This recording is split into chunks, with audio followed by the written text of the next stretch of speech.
नमस्कार. तर आज आपण झटपट अशी तयार होणारी रेसिपी बघणार आहोत.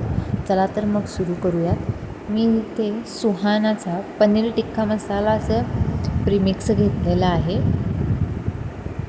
त्यामध्ये आपण आता 100 ml पर्यंत दूध टाकून घेऊयात आणि ते छान असं मिक्स करून घेऊयात.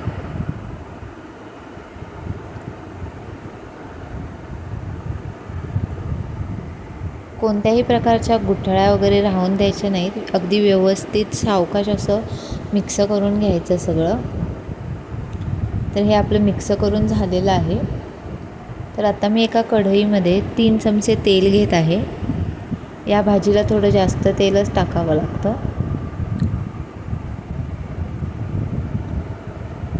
आणि तेल तापल्यानंतर आता मी यामध्ये 2 मीडियम साईजचे टोमॅटोची प्युरी टाकत आहे आणि ते छान आपण भाजून घ्यायचं आहे.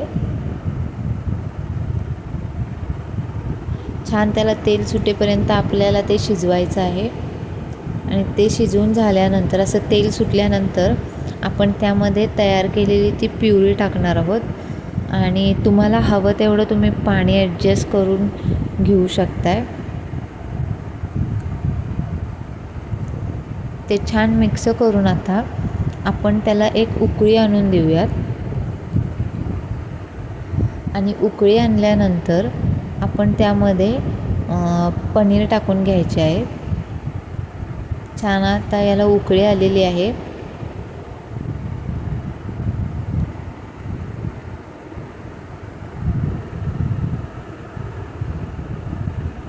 आता आपण यामध्ये पनीर टाकून घेऊयात. मी इथे मॅरिनेट केलेले पनीर घेतलेले आहेत. तुम्ही साधे पनीरही घेऊ शकता किंवा नुसते तळून पनीरही टाकू शकता.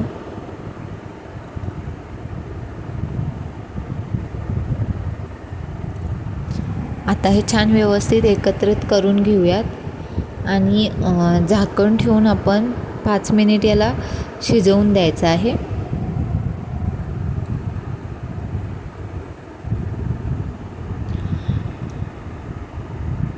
आता यावर आपण झाकण ठेवूयात आणि 5 मिनिटानंतर बघूयात.